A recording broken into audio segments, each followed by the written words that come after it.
Hi, my name is Anna and welcome to my channel.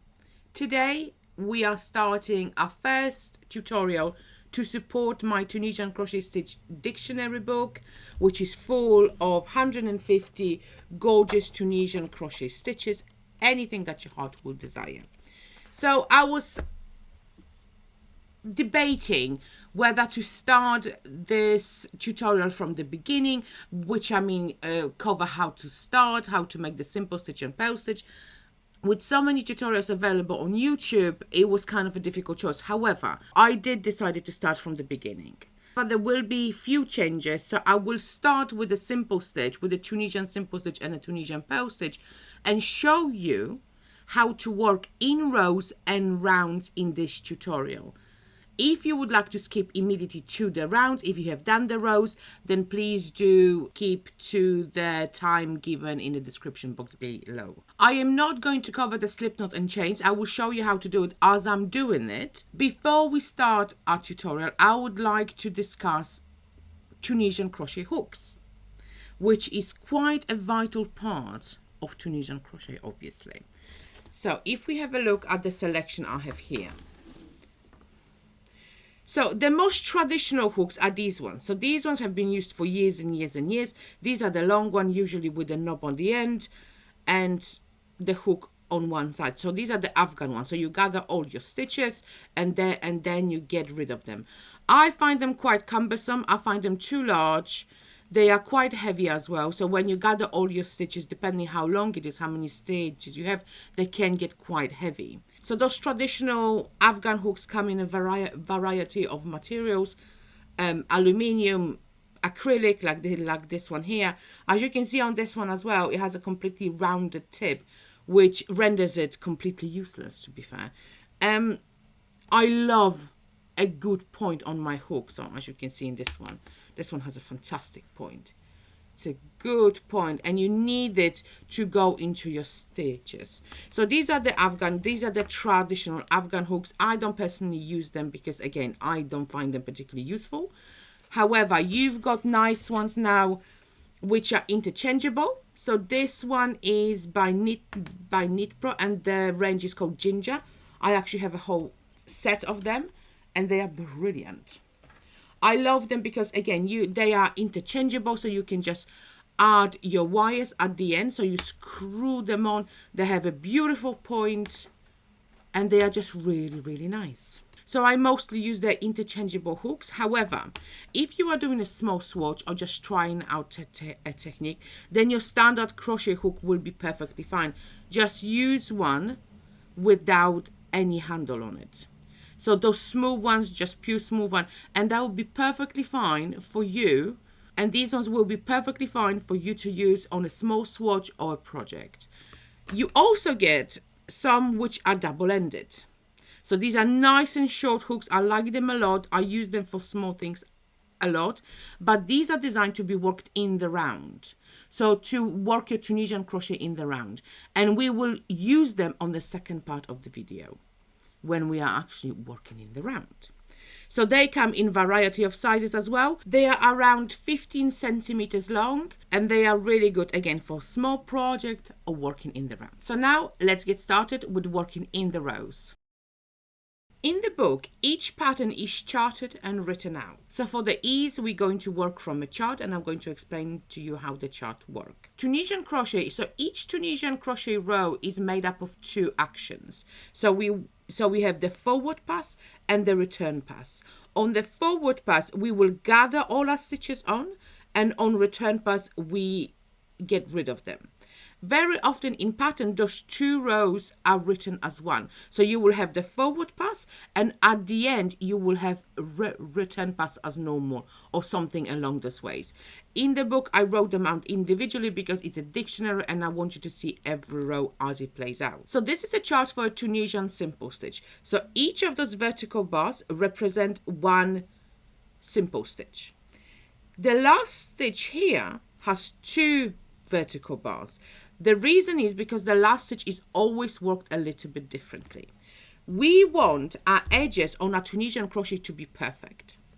You see, we want them to be beautiful and even edges. And this will be achieved by working the first and the last stitch correctly to give us those beautiful edges. I have to say, no crochet or knitting will give you as beautiful edges as Tunisian crochet will. So getting them right is very important. Also, a vital thing to remember that the first stitch is always the first loop already on our hook. So let's get started with our work. So we're going to start our work with a foundation row. Foundation row is shown on chart as those chains here. So this is a foundation row. We're going to start with the slip knot. Insert your hook. And then we're going to make chains. I'm going to make 15 chains because I think that will be enough. So we're going to go yarn around the hook. So holding onto your tail, we're going to go yarn around the hook and pull it through. See? Yarn around the hook and pull it through. Make sure that your chains are not done tightly, that you want them to be nice, and you want them to be loose but not too loose, obviously, to give you a horrible edge. So 1 2 3 4 5 6 7 8 9 10 11 12 13 14 and 15. Okay, so now that you've done your chain, if you turn your work to look at the front of your work, you will see you've got those beautiful V's going up. So each V is a chain. Usually you will work into the top leg of this chain. Go yarn around and pull it through. However, if you would like your beginning edge to match exactly with the finish edge, you will work into the back bumps of the chains. You do not have to do this. Absolutely, you do not have to. However, again, it gives you a nice finished edge. So if you turn your chains to the back, you will see that each chain has a bump. You see, these are here. So these are the bump at the back of our chains. So we will enter our hook into the bump. So into the bump, yarn around and pull it through. And leave this loop on your hook. And again, next bump, in, yarn around and pull it through. See, so you're going into those bumps here at the back. And again, this is why I said, make your chains, don't make your chains tight, because it will be very difficult to work into those bumps at the back. See, so we're just picking up and gathering all our stitches. So we're working a foundation forward pass. See, working into the bumps at the back. And again, this is your front chain. You see, it's got a V. And then if you turn it to the back, you can see the bump here. And we're going to enter our hook into the bump.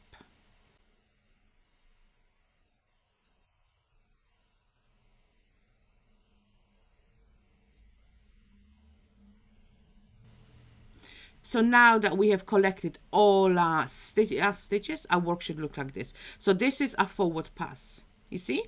And you've got a beautiful edge of V's from your chains facing you.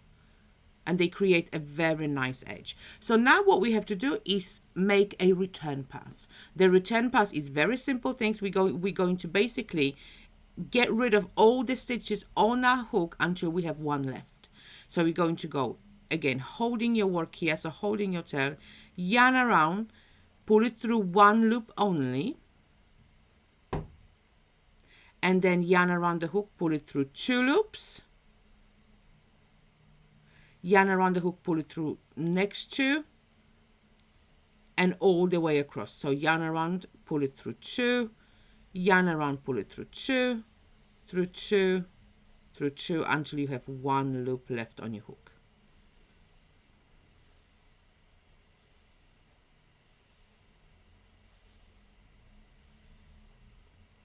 There we go.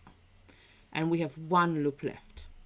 And now when we look at our work, we have created those beautiful vertical bars. You see, these are the vertical bars. So this is what represents those. This is why the symbol is a vertical bar, because our simple stitches are the beautiful vertical bars.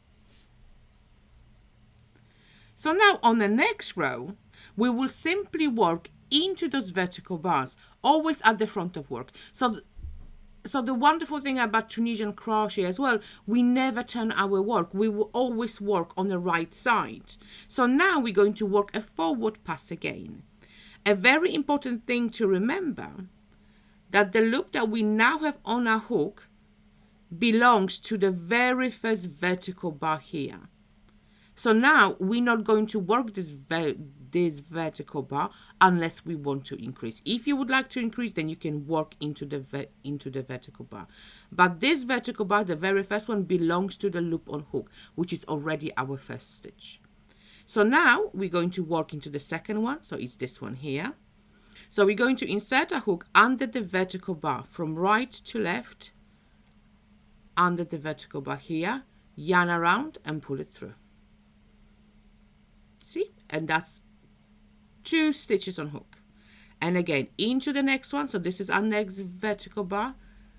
Underneath this vertical bar, yarn around and pull it through. And one more time. In, yarn around and pull it through. Next vertical bar, in and pull it through. Do this until you reach your very last stitch here. And we're going to work this a little bit differently.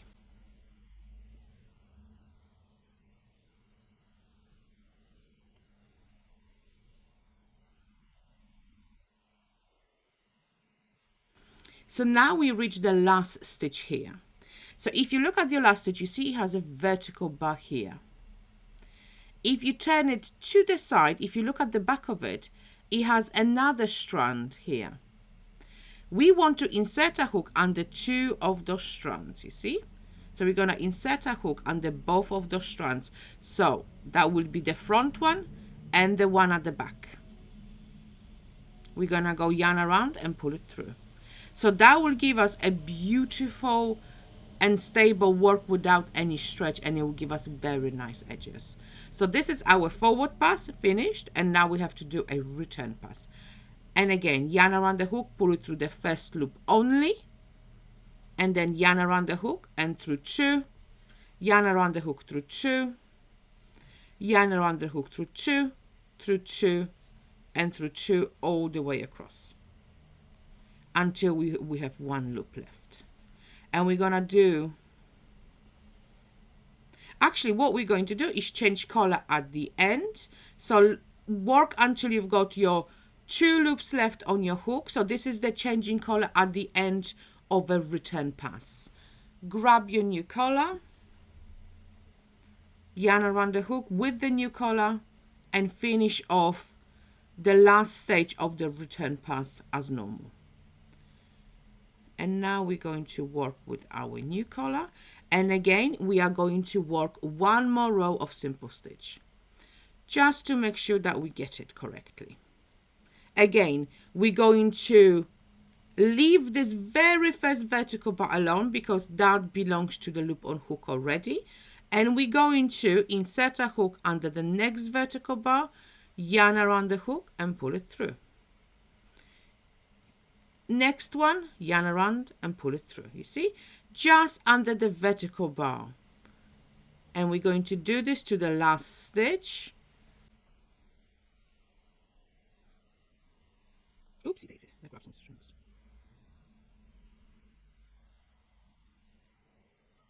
And again, we come to our last stitch.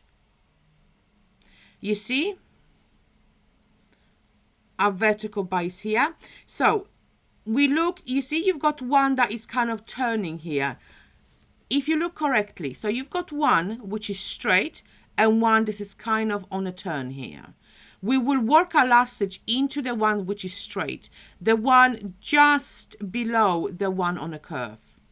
So again, enter your hook into the front strand and the one immediately behind it. You see, you can see I've got 2 strands here. Yarn around and pull it through. And again, a return pass, yarn around, pull it through 1, and then yarn around, pull it through 2 until the end.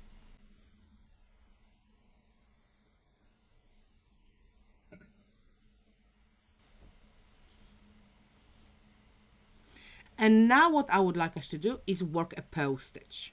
I have a bit of a curl happening because ideally in Tunisian crochet you should use hook that is half or full size bigger than the yarn recommended. I am working in Aran yarn and using 5mm hook, where really I should be using 6. However, I cannot find my 6mm hook, so never mind. So when you work a purl stitch, so if we look at our chart for purl stitch, so this is a purl stitch. It starts from the beginning. However, we're not starting from the beginning. We're starting from row number 3 because we've done a foundation row and a first row of simple and return pass. So we are really here. Purl stitch.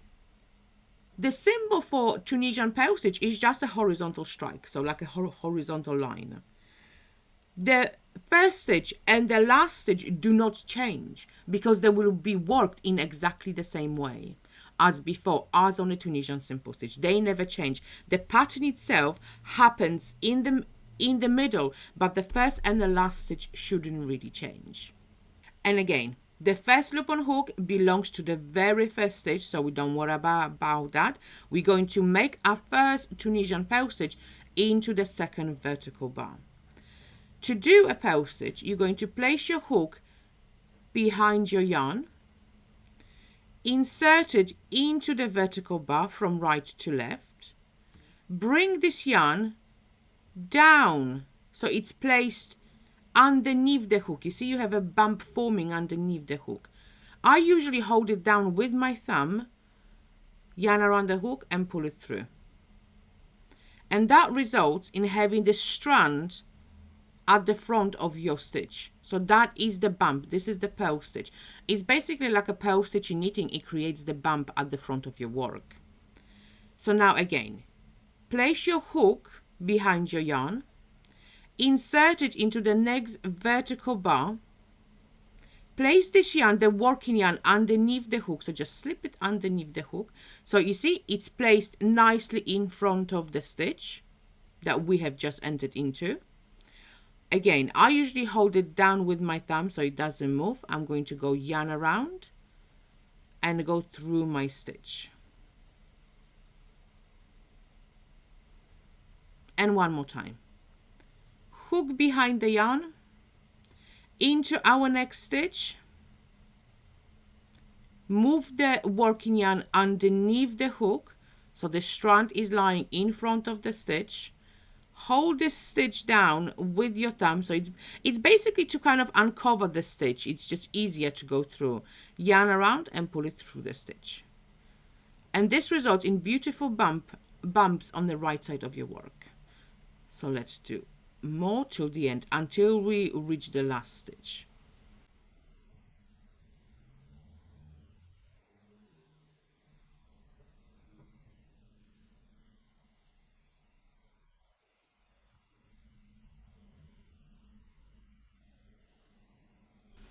And now we have reached our last stitch. And now again we're going to have a look. We have a stitch here that is going straight and stitch that is kind of curving here. Yes, so we're going to finish off a forward pass by going into the stitch that is straight, not the one on a curve, but the one that is straight. So again, enter your hook into the front strand and the one at the back as well.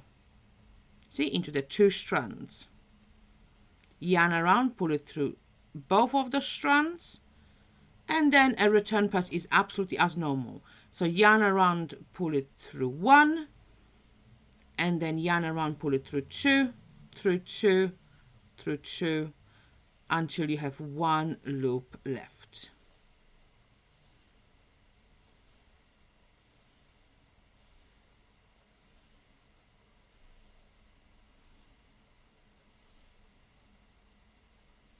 And that is the end of our return pass.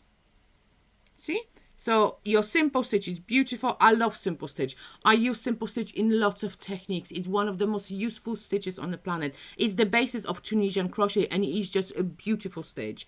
And the purl stitch as well adds a lovely texture and depth to it. So please do practice them because they are fantastic stitches and you can actually make a lot of textures with just those two stitches. If if you would like to finish off your work now, you said you are done now, so you will simply insert your hook into the next vertical bar, not the first one because that's already there, taken by the loop on a hook. Into the next one, grab your yarn and pull it through, and immediately pull this loop through the first one. So you're slip stitching. Into the next vertical bar, yarn around, pull it through, and immediately through the loop on your hook. And do this all the way along to finish off your work.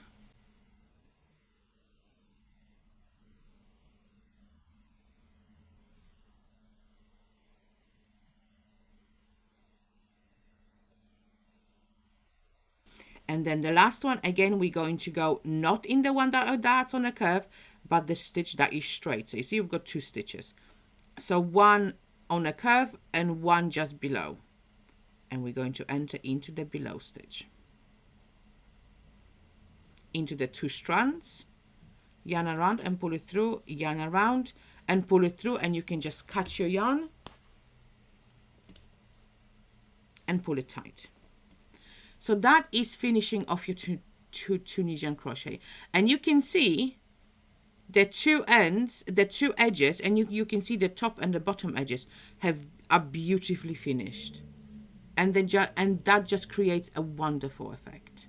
So now we are going to do Tunisian simple stitch and a Tunisian purl stitch in the round. So to work Tunisian crochet in a round, we will need 2 colors of yarn, and our chart will need to be adjusted a little bit. Because we will be working in a round, our beginning and end stitch will not need to be there anymore. So we can get rid of these. And also, our forward pass and return pass will be all done from right to left if you are right-handed. If you are left-handed, it will be left to right. So we can get rid of number 2 and number 4. And we're going to work right side, our simple stitch, our forward pass, and then right side as well, our return pass. So 3 and 4. So everything is going to be right to left if you are right-handed, left to right if you are left-handed. Okay, so we will start with chains, which I have already made. And again, for working in the round, we will need a double-ended hook. We will also need a stitch marker, the lockable stitch marker that you can easily take off. I have made 30 chains.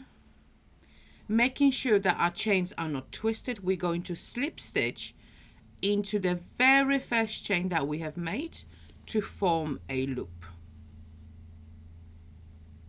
See, so this will be our loop that we will work into. And again, as before, you can either go into the top of the chain, but if you want a beautiful edge, I will always suggest to go into the bumps at the back of your chains. The first one is a little bit tricky. Oopsie daisy, come on. There we go. So into the bump, yarn around, oop, and pull it through. Okay, and then into the next bump, yarn around and pull it through. And into the next one, yarn around and pull it through. We're going to work, I've got 30 chains, so we're going to do half, and then we will need to do a return pass. So let me do a few more.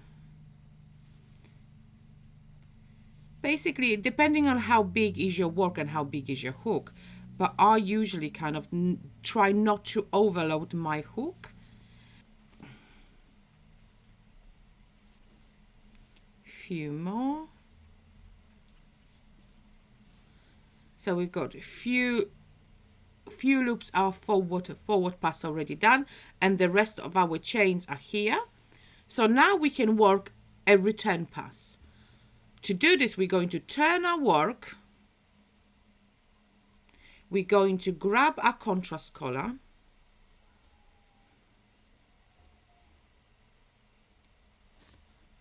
Wrap it around your hook and go through the first loop only. Now this will only be done once at this stage. So on every other round, we will not be doing this again. So we will not be creating this one chain anymore. This is only done once. hold your tails together, and now we're going to go yarn around the hook and pull it through 2 loops, yarn around the hook and pull it through 2, yarn around, pull it through 2. We're going to do this until we have 2 loops left. So one will be in the green color, for me is the contrast, and one in the main color.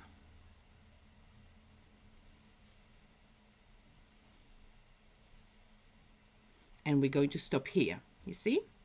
So we have 1 loop left of the contrast and 1 of the main. We're going to go back on the right side, move this hook, because we're going to work on our forward pass again. So we're going to do a bit of forward, a bit of return, a bit of forward, a bit of return.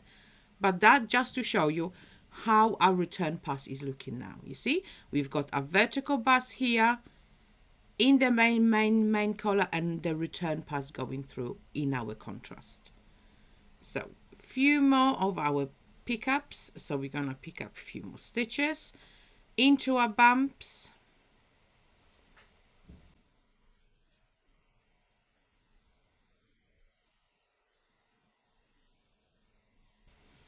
And again, we've got few stitches here, and we can turn our work and do our return pass. So our yarn is already waiting there for us. And now we're going to go yarn around, pull it through 2 loops on a hook. Yarn around, pull it through 2.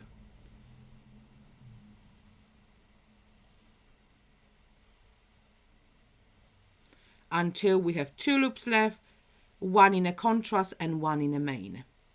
And again, turn our work back to front, hook goes in again, and pick up the rest of those loops from our chains. We basically are creating a foundation row, a foundation round even. We're picking up those bumps. And we've got, I think, 1 more here. Yes, there's 1 more. Then there's just this 1 more. You can see now that we are at the end of our round. So let's finish our return pass to be at the end.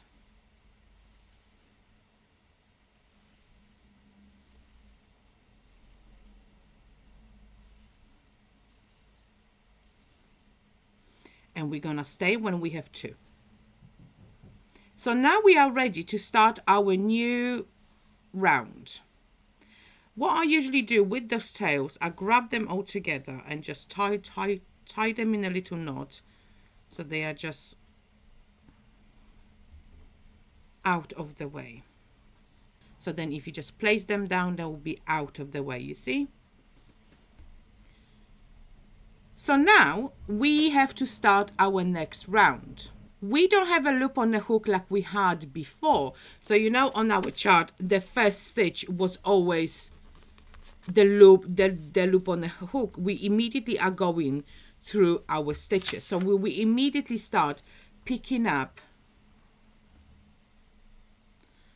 our vertical bars. So if we look at our work, our vertical bars are a little bit small, but they're still there.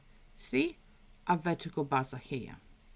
So we're going to enter a hook under the very first vertical bar, yarn around and pull it through. What I suggest is place now a stitch marker on the vertical bar to denote the beginning of your round, so you know that this is your very first stitch of your round. So now we have a look again. Our next vertical bar is here. Oopsie daisy. Insert your hook under the vertical bar and pull it through. And again, under the next vertical bar and pull it through.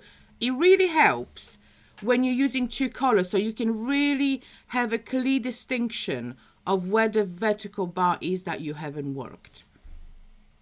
In and pull it through. See, and we're going to pick up a vertical bar. We're doing a simple stitch, which is it's a fantastic stitch, and I absolutely adore it. So now when we have some loops on hook, See, you can see here, we're going to do a return pass. We're going to turn our work, move our hook, grab our contrast, which is already waiting there for us, and we're going to yarn around the hook and pull it through 2 loops. Yarn around the hook, pull it through 2. You see, and we're going to do this until we have 2 loops left, 1 in a contrast and 1 in a main color.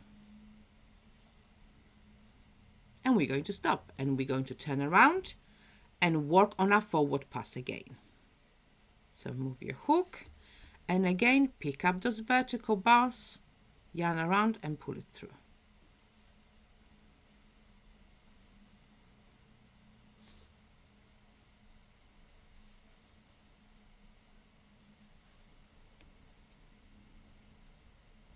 You see?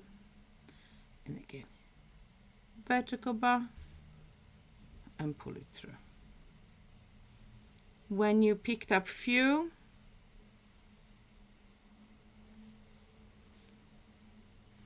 we are ready for the return pass. So turn, move your hook, grab your contrast and work your return pass.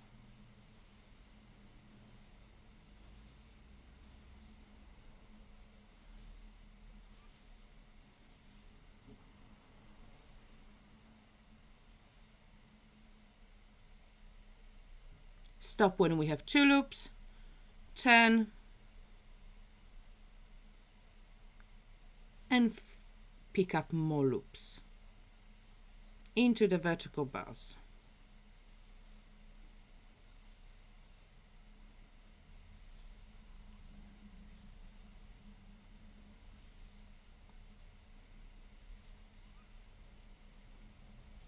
And now you can see our stitch marker is here. So that means that we are at the beginning of our round. So let's finish the return pass.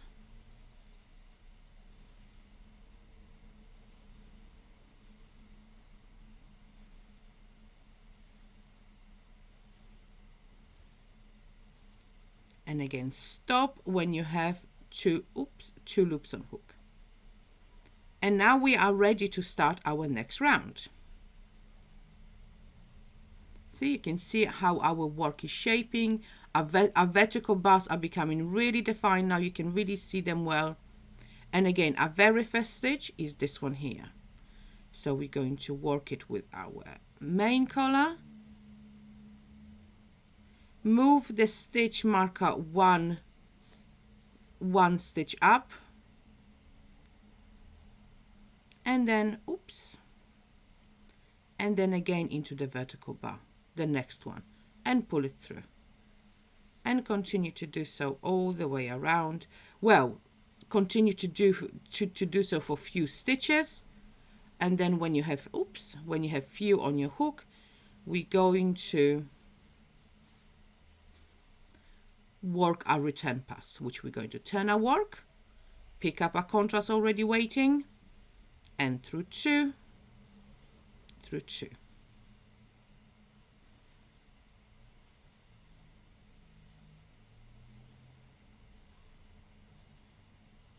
Now I'm going to do few more rounds before I show you how to do a purl stitch. So I'll see you back here in just a second. So now I have worked few rounds and you can see how beautiful this work looks. And you see it's completely seamless. So this is where our beginning of our round is. And there is no joint, it's just beautiful seamless work. And it looks so nice. Simple stitch is such a versatile stitch. Look how beautiful it looks. Simply by working the forward pass in one color and return pass in a different color. It creates a stunning effect.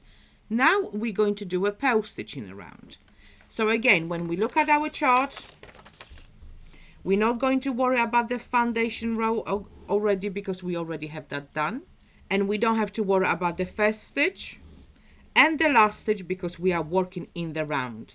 And again, know this, instead this moves here and here.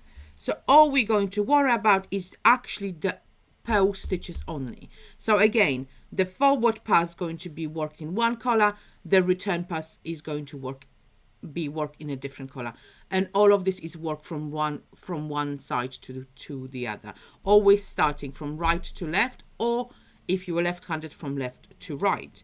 So to work a purl stitch, we're going to work it as normally as we did before.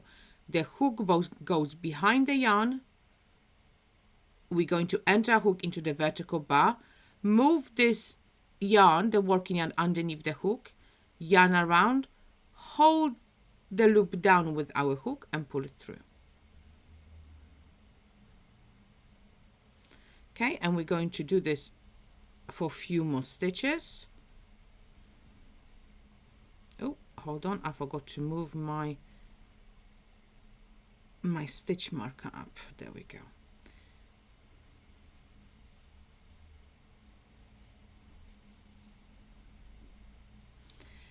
See, so let's do few.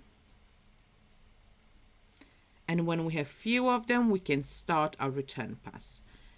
Now, for example, let's say you would like to change the color of your return pass. So let's say for me, instead of green, I want to use, let's say, orange. If you look at your work, your beginning is where your stitch marker is. So this is the beginning stitch for me. So I still got those 2 stitches here. So what I will do, I will go yarn around the hook and pull it through those 2.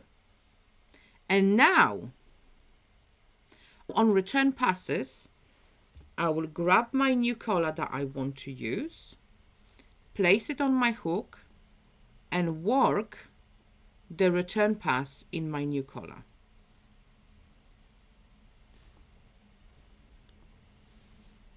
Yarn around and pull it through until I have 2 loops left. So 1 in contrast and 1 in the main, you see? So now I have changed my color, and it's literally changed at my beginning stitch. So let's do a few more purl stitches, Tunisian purls.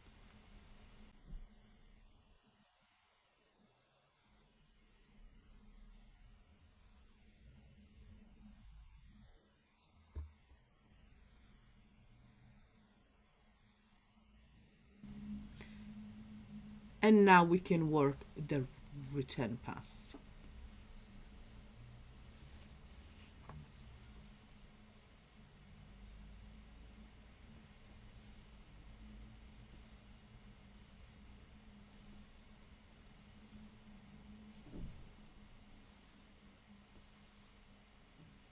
Okay, 2 loops on hook, turn around and work your forward pass again. So you do your purl stitches on your forward pass.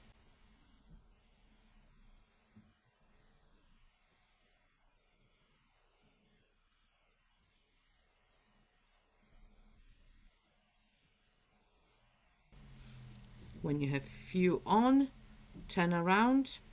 The reason we do few stitches then return pass, few stitches and return pass, because we would never be able to gather on our straight hook all those stitches of the whole round, and it wouldn't be really working in a round. It would be more like working in rows, because you wouldn't be able to finish off a return pass at all.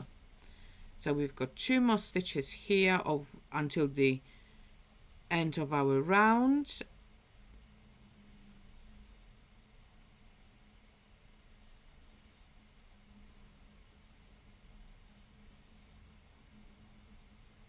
Here we go, and this is, I think, our last stitch here, because our beginning stitch is here. Now let's finish those stitches. Let's finish the return pass. So we have 2 stitches left. Now what happens when you would like to change the color of your forward pass? You will simply start to work with your new color of the first stitch of your round. So let's say if I pick this color up, so let's say I pick the cream, and I want to start my forward pass in the different color. Let's say if I'm doing simple, I will simply start work into the stitches, leaving my tail at the back. What I usually do, let's say I can cut off the, oopsie daisy. Let's see, I can cut off the green one now because I'm not using it. Oops. I will grab all those tails that I'm not using. See, what else do we have? This one here, the orange one. I will take all those tails and keep on tying them in the knot so they're all together at the back of my work, so they are never in my way. They are just neatly placed in here, and here all I have is this is the yarns I will work with. Okay, make sure it doesn't pull too much. So now I will simply work in my new color on the forward pass. If you want to do a purl, you can do a purl. You can do 2 simple, 1 purl, whatever you like.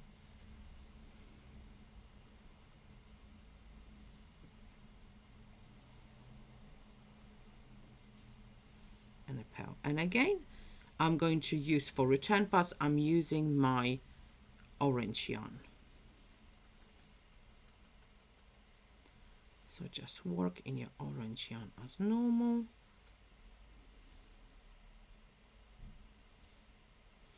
If you would like it all to be in one color, then you will have to have 2 balls of yarn in the same color. So basically separate your ball of yarn into smaller ones, and you can just do all of it in one color. So you have a forward pass and return pass all in one color. But that's it. That's all there is to it for working in the round and in the rows in Tunisian crochet, working your simple stitch and your purl stitches. So hope you have enjoyed the video, and if you would like a copy of my book, you can either get it on my website if you would like to sign copy, or you can get it on Amazon or any bookshop. Hope you enjoyed this tutorials. If you did, then please do consider liking and subscribing, and give me a comment. Tell me how much you love Tunisian crochet, or how much you would like to learn Tunisian crochet. Simple stitch, the Tunisian simple stitch and purl stitch are very versatile stitches, and they are used in so many things. Like Louvain on this one, look, this is a cable stitch that I use the background in purl stitch, and the actual cable is done in simple stitch. There is so much wonderful experimentation that you can do. This is again, this is a fan stitch. So the background is simple stitch and the fans are done in Tunisian trebles. There is so many amazing things. Oh, sorry, another one. This is a puff stitch with a simple stitch in the middle. There is so many amazing things that you can make with just a simple stitch and a purl stitch. But please do experiment with other stitches as well. And the next thing I want to cover actually is Tunisian crochet lace. So I will see you very, very soon, and I hope you enjoyed the video. And again, please do like, share, and subscribe. Thank you so much. See you soon.